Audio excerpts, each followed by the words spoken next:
बनो और केवल सुनने वाले ही नहीं जो अपने आप को धोखा देते हैं। हाँ, परमेश्वर का वचन कहता है कि वचन पर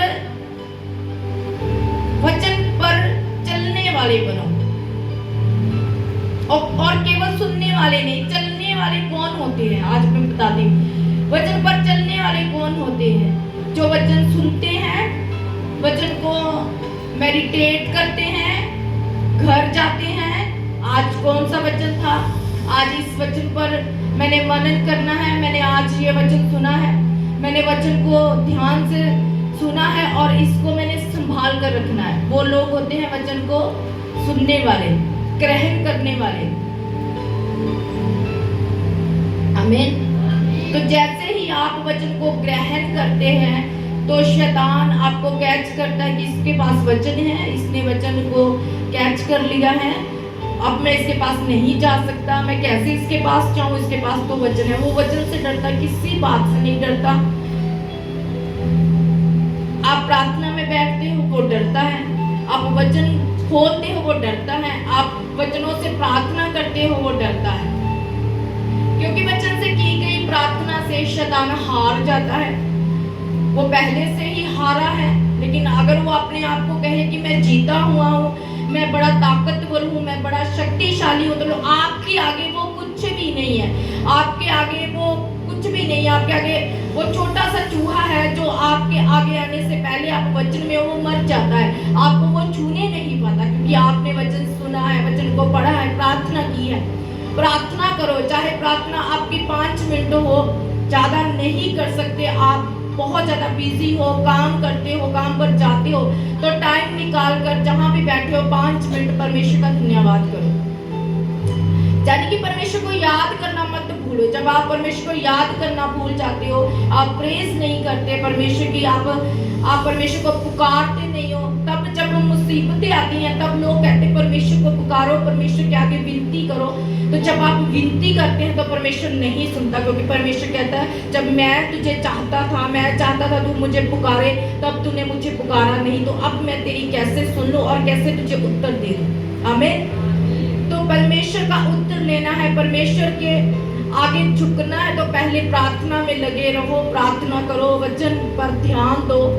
जितने भी नबी थे, जो शमूएल था वो परमेश्वर का नबी था, एक दर्शी था। पुराने नियम में नबियों को दर्शी बोलते थे। तो जैसे ही शमूएल के पास आया तो शमूएल के ऊपर परमेश्वर ने भेद प्रकट कर दिए कि ऐसे ऐसे तेरे पास एक शाऊल नाम का व्यक्ति आएगा, तू उसे तेल से क्या करना, तेल लगा के उसे क्या करना, मसा करना, वो मेरे कामों को करेगा, वो मेरी प्रजा को संभालेगा, वो इजरायली लोगों की अगुवाई करेगा। तो जैसे ही वो शमूएल के पास आता है तो शमूएल उसकी अगुवाई करता है, शमूएल उसे मसा कर देता है, क्योंकि शमूएल के ऊपर भेद प्रकट किया था परमेश्वर ने पहले से ही।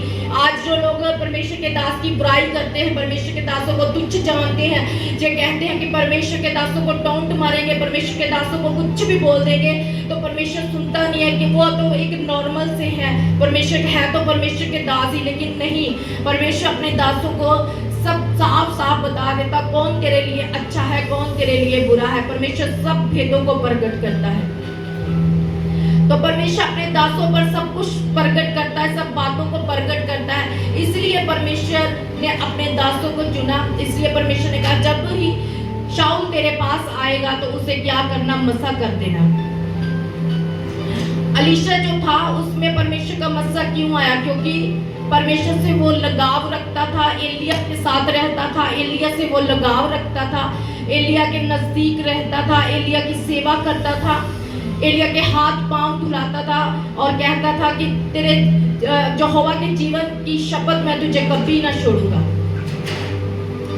तो वो कहने लगा, लोगों ने कहा कि इसे छोड़ दे, तो अलीशा ने नहीं छोड़ा। अलीशा ने कहा कि मैं नहीं छोड़ूंगा, इसीलिए अलीशा को दुगना मसा मिला। इसीलिए एलिया ने अलीशा को क्या किया, मसा किया। हम कब मसा किए जाते हैं आपको पता नहीं चलता, आप कब मसा किए जाते हो। आप तब मसा किए जाते हो जब आप परमेश्वर के वचन पर चलते हो। आमीन।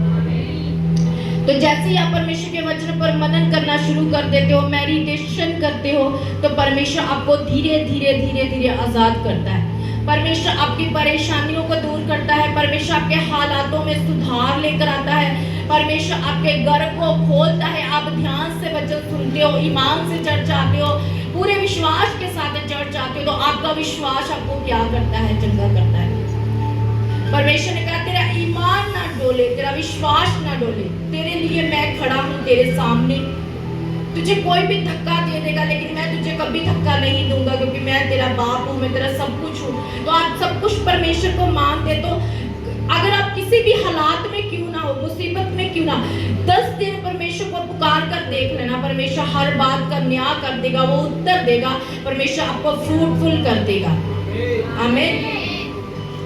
तो वो ऐसा भला परमेश्वर है, वो ऐसे दयावान परमेश्वर है। परमेश्वर को सब कुछ मालूम होता है कि आपकी कौन सी प्रार्थना सुननी है, आपको किस बात के लिए मैंने उत्तर देना है, आपको कब मैंने आशीषित करना है, कब आपके लिए मैंने योजना बनानी है। परमेश्वर सब जानता है। जब सामरी स्त्री को प्रभु यीशु मसीह मिले, तो सामरी स्त्री पाप में थी, वो पाप में थी, वो पाप कर रही थी। और जैसे ही वो प्रभु यीशु मसीह को देखती है, वो देखती है कि ये एक भविष्यवक्ता है, इसने मेरी मन की बातें मुझे बता दी, जो कुछ मैंने किया इसने सब कुछ मुझे बता दिया। तो वो नगर में जाती है और सुसमाचार सुनाती है, लोगों को लेकर आती है प्रभु यीशु मसीह के पास। तो प्रभु यीशु मसीह उसके बारे में सब बता देते हैं, क्योंकि प्रभु यीशु मसीह के पास सामर्थ्य थी, वचन था। तो ऐसे ही जो शमूएल था, उसके पास भी परमेश्वर का मसा था, सब कुछ था उसके पास। तो तभी परमेश्वर के दर्शन को वो देखने पाया। और जो शाऊल उसके पास आने वाला था, उसकी गद्दियों के बारे में शमूएल ने सब कुछ बता दिया। सब कुछ शमूएल ने उसके बारे में बताया कि जहाँ जहाँ पर जा, वहाँ पर तेरी गद्दियाँ तुझे मिल जाएगी। और परमेश्वर यहोवा ने कहा कि शाऊल तेरे पास आने वाला है, उसे तेल से क्या कर, मसा कर दे।